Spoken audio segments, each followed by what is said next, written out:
Hello दोस्तों, study icon में आपका स्वागत है।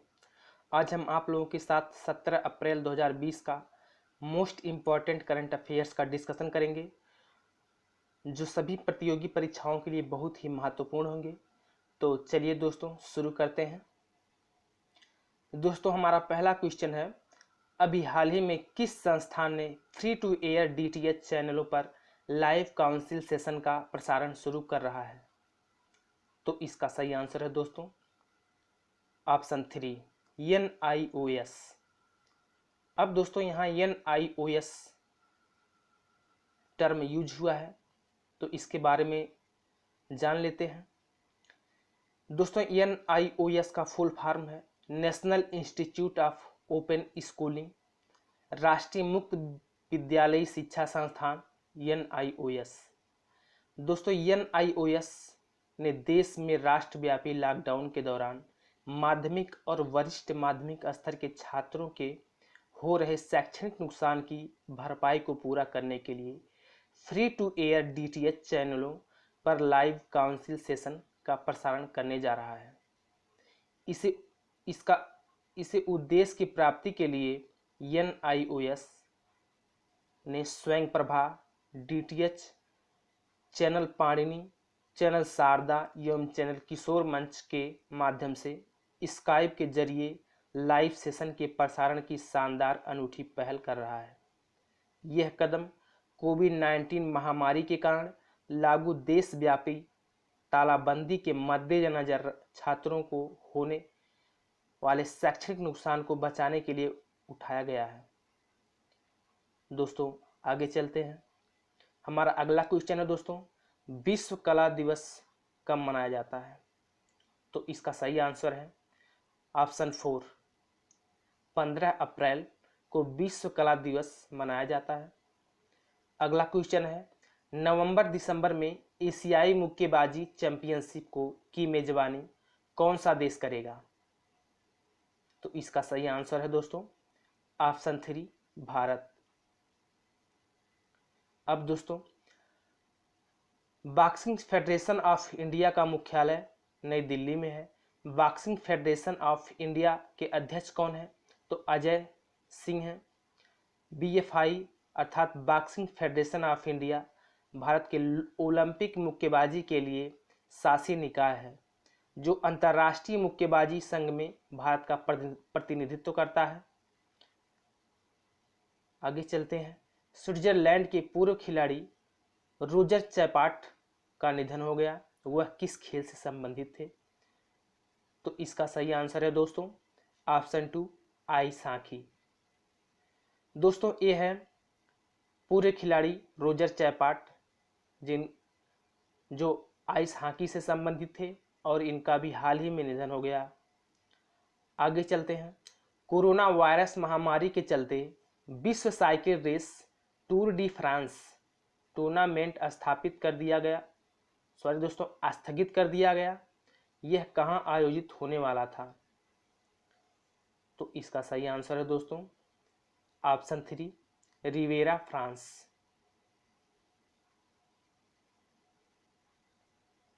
अब दोस्तों इसके बारे में जान लेते हैं। विश्व का सबसे प्रसिद्ध cycle race tournament tour de France को कोरोना वायरस महामारी के कारण स्थगित कर दिया गया है। 3 सप्ताह तक चलने वाली इस रेस की शुरुआत 27 जून को फ्रांस के रिवेरा शहर में होने वाली थी। अब दोस्तों यहाँ फ्रांस की बात आई है, तो फ्रांस के बारे में जानते हैं। फ्रांस के राष्ट्रपति कौन है? तो फ्रांस के राष्ट्रपति हैं दोस्तों इमैनुअल मैक्रान। राष्ट्रपति इमैनुअल मैक्रान ने रेस को स्थगित करने के लिए प्रभावी रूप से फैसला किया। अब फ्रांस की राजधानी कहाँ है दोस्तों? तो फ्रांस की राजधानी है पेरिस। फ्रांस की मुद्रा है यूरो या CFC फ्रैंक। आगे चलते हैं। किसे credit rating agency care rating का नया प्रबंध निदेशक और कार्यकारी अधिकारी के रूप में नियुक्त किया गया? तो इसका सही आंसर है दोस्तों ऑप्शन 1, अजय महाजन। दोस्तों, केयर रेटिंग एजेंसी का टैगलाइन है प्रोफेशनल रिस्क ओपिनियन। इसका टैगलाइन है दोस्तों, प्रोफेशनल रिस्क ओपिनियन। केयर अर्थात केयर रेटिंग की स्थापना 1993 में की गई थी। केयर रेटिंग का मुख्यालय दोस्तों मुंबई महाराष्ट्र में है। अगला क्वेश्चन है, पेटीएम जनरल इंश्योरेंस लिमिटेड के नए एमडी और सीईओ किसे नियुक्त किया गया? तो इसका सही आंसर है दोस्तों ऑप्शन 4, विनीत अरोड़ा।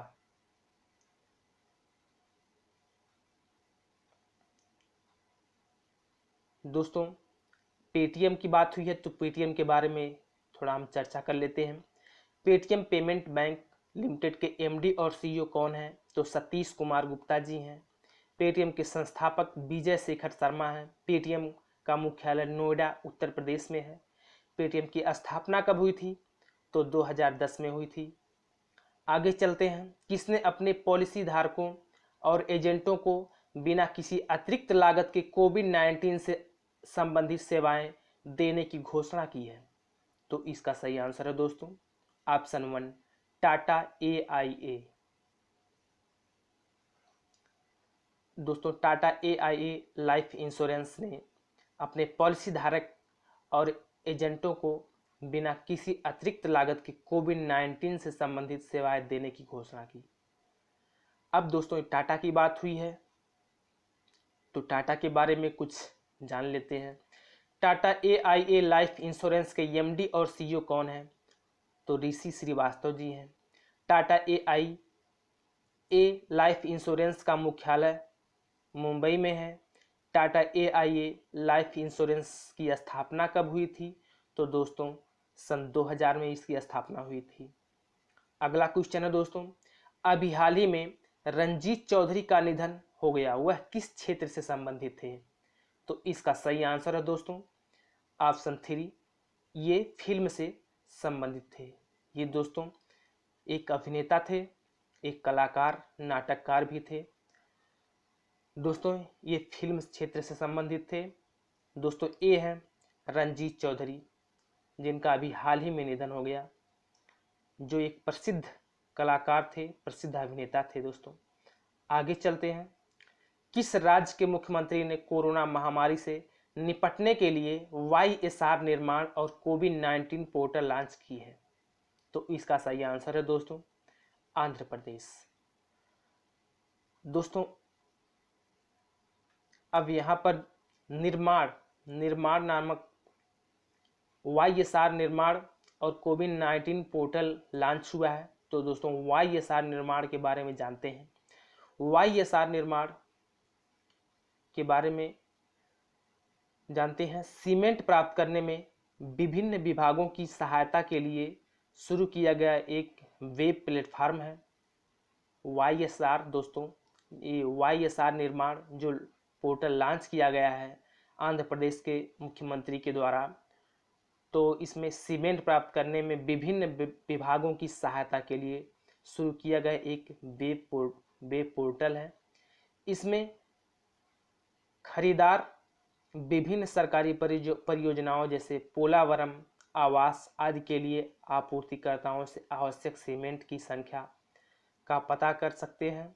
साथ ही यह पोर्टल विभिन्न निर्माताओं जैसे सीमेंट निर्माता संघ, निर्माता कंपनियों और सरकारी विभागों को भी एक साथ जोड़ता है। आगे चलते हैं दोस्तों, AP इंडस्ट्री कोविड-19 पोर्टल राज्य में AP अर्थात आंध्र प्रदेश इंडस्ट्रीज कोविड-19 पोर्टल राज्य में मौजूद MSME निर्माताओं और आपूर्तिकर्ताओं को इस पोर्टल पर पंजीकृत करने में सक्षम बनाता है।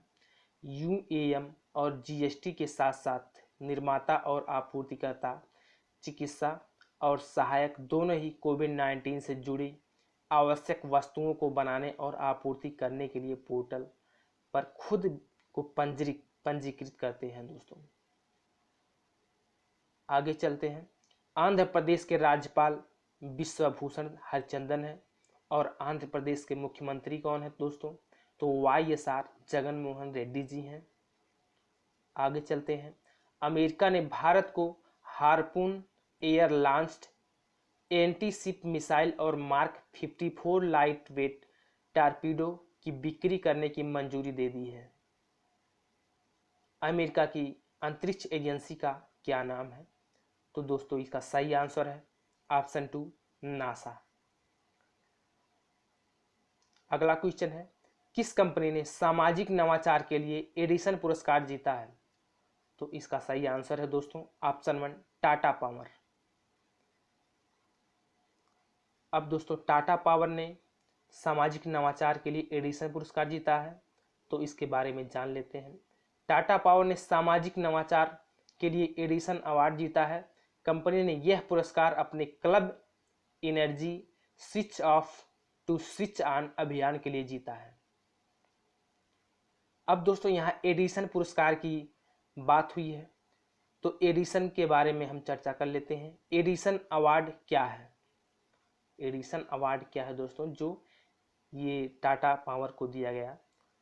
तो एडिसन अवार्ड दुनिया भर के सर्वश्रेष्ठ नवाचारों और इनोवेटर्स को सम्मानित करता है।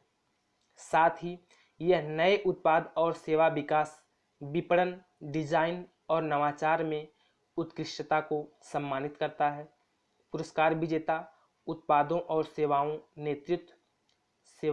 नेतृत्व और नवाचार में उत्कृष्टता के लिए 4 मानदंडों के आधार पर चुने जाते हैं: संकल्पना, मूल्य वितरण और प्रभाव। इस पुरस्कार की शुरुआत 1987 में थॉमस अल्वा एडिसन की स्मृति में की गई थी।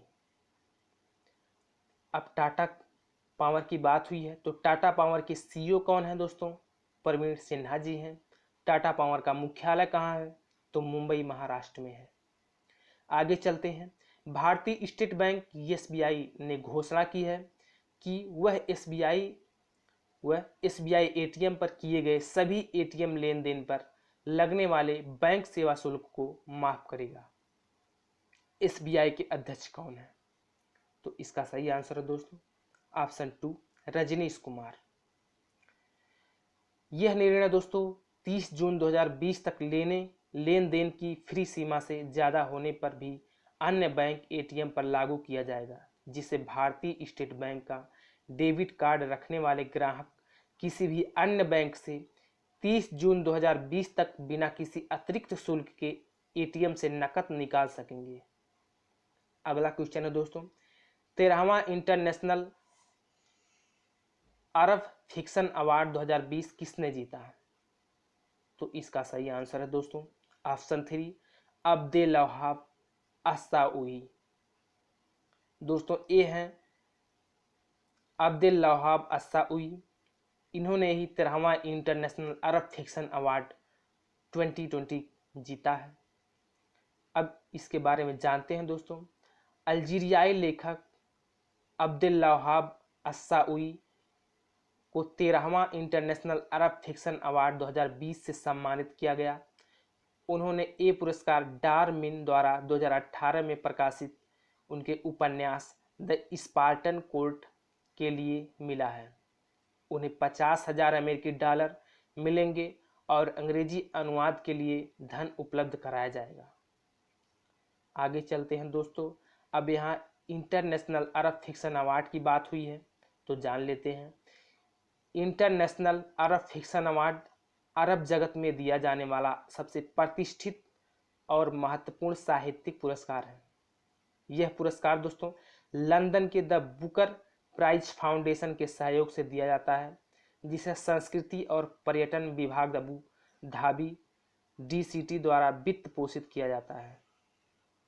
अगला क्वेश्चन है, भारत सरकार के विज्ञान और प्रौद्योगिकी विभाग DST ने एक एकीकृत भू-स्थानिक प्लेटफॉर्म बनाया है, जिसे क्या नाम दिया?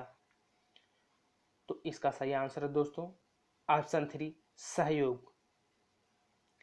अब दोस्तों इसके बारे में चर्चा कर लेते हैं। भारत सरकार के विज्ञान और प्रौद्योगिकी विभाग DST ने एक एकीकृत भू-स्थानिक प्लेटफॉर्म बनाया है, जिसे सहयोग नाम दिया गया है।